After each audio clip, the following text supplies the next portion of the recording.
Well, from my home to yours, happy holidays and Merry Christmas. God's richest blessings be upon you. I'm using my podcast during the month of December, at least a few of them, just to read to you. I love to be read to. I love to read. And maybe a story, essay, some thoughts about the significance of this time of year would be a helpful reminder. I think I'll need about 8 minutes today if you got them. If you don't, post your prayer needs on the prayer page right there before you slip out, and we'll do our very best to pray for you. And may the Lord bless you. But if you can stay around, I'm reading from a book of mine called Christmas Stories. And there's one reading in particular about Santa Claus that I thought might be really appropriate. Shall we? Some call him Sinterklaas, others Pierre Noel or Papa Noel.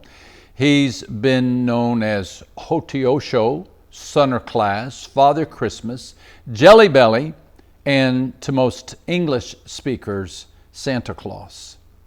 His original name was Nicholas, which means victorious. He was born in AD 280 in what is now Turkey. He was orphaned at age 9 when his parents died of a plague. And though many would think Santa majored in toy making and minored in marketing, actually the original Nicholas studied Greek philosophy and Christian doctrine. He was honored by the Catholic Church by being named Bishop of Myra. In the early 4th century, he held the post until his death on December 6th, 343. History recognized him as a saint, but in the 3rd century, he was a bit of a troublemaker. He was twice jailed, once by the Emperor Diocletian for religious reasons, the other for slugging a fellow bishop during a fiery debate. So much for finding out who is naughty and who is nice. Old Nick never married, but that's not to say he wasn't romantic. He was best known for the kindness he showed to a poor neighbor who was unable to support his 3 daughters or provide the customary dowry so they could attract husbands. Old St. Nicholas slipped up to the house by night and dropped a handful of gold coins through the window so the eldest daughter could afford to be married. He repeated this act on 2 other occasions for the other 2 daughters. This story was the seed that, watered with years, became the Santa legend. It seems that every generation adorned it with another ornament until it sparkled more than a Christmas tree. The gift grew from a handful of coins to a bag of coins.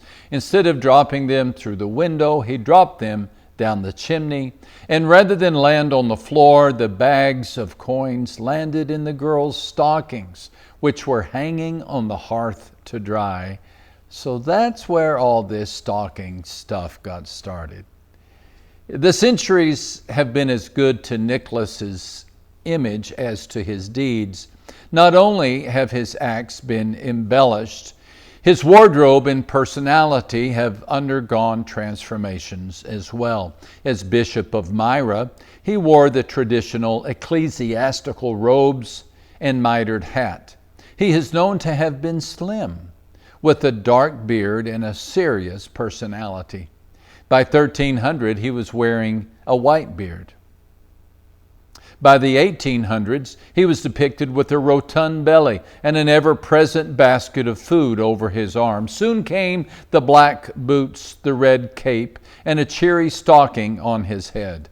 In the late 19th century, his basket of food became a sack of toys. In 1866, he was small and gnomish, but by 1930, he was a robust 6-footer with rosy cheeks and a Coca-Cola.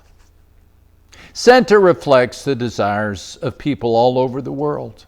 With the centuries, he has become the composite of what we want: a friend, who cares enough to travel a long way against all odds to bring good gifts to good people. A sage, though unaware of each act, has a way of rewarding the good and overlooking the bad. A friend of children who never gets sick, who never grows old. A father who lets you sit on his lap and share your deepest desires.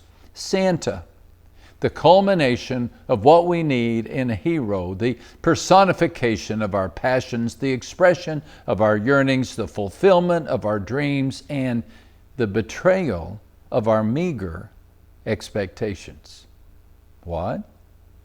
Well, let me explain. You see, Santa can't provide what we really need. For one thing, he's only around once a year. When January chills our souls, Santa is history. When December's requests become February's payments, Santa's left the mall. When April demands taxes or May brings final exams, Santa is still months from his next visit. And should July find us ill or October find us alone, we can't go to his chair for comfort. It's empty. He only comes once a year, and when he comes, though he gives much, he doesn't take much away. He doesn't take away the riddle of the grave, the burden of mistakes, or the anxiety of demands. He's kind and quick and cute. But when it comes to healing hurts, don't go to Santa. Now, I don't mean to be a Scrooge. I'm not wanting to slam the jolly old fellow. I'm just pointing out that we people are timid when it comes to designing legends. You'd think we could do better. You'd think that over 6 centuries we'd develop a hero who would resolve those fears, but we can't. Now, we've made many heroes, from King Arthur to Kennedy, from Lincoln to Lindbergh, from Socrates to Santa to Superman, and we give it the very best we can, every benefit of every doubt, every supernatural strength, and for a brief, shining moment, we have the hero we need. We have a king who can deliver Camelot. But then the truth leaks and the fact surfaces amid the fiction, and the chinks in the armor are seen, and we realize that the heroes, as noble as they may have been, as courageous as they were conceived in the same stained society as you and I, except one. There was one who claimed to come from a different place. There was one, though he had the appearance of a man, claimed to have the origin of a god. There was one who, while wearing the face of a Jew, had the image of a creator. And those who saw him, really saw him, knew there was something different. At his touch, blind beggars saw. At his command, crippled legs walked. At his embrace, empty lives filled with vision. He fed thousands with one basket. He stilled a storm with one command. He raised the dead with one proclamation. He changed lives with one request. He rerouted the history of the world with one life, lived in one century, was born in one manger, and died on one hill. After 3 years of ministry, hundreds of miles, thousands of miracles, innumerable teachings, Jesus asks, Who? Who do you say that I am? It's the ultimate question of the Christ. Who was he? Who is he? Whose son is he? Is he the Son of God, or is he the sum of our dreams? Is he the force of creation, or is he a figment of our imagination? When we ask that question of Santa, the answer is the culmination of our desires, a depiction of our fondest dreams, but not so about Jesus. For no one could ever dream a person as incredible as he. The idea that a virgin would be selected by God to bear himself. The notion that God would don a scalp and toes and 2 eyes. The thought that the king of the universe would sneeze and burp and get bit by mosquitoes is too incredible. It's too revolutionary. We would never create such a Savior. We aren't that daring.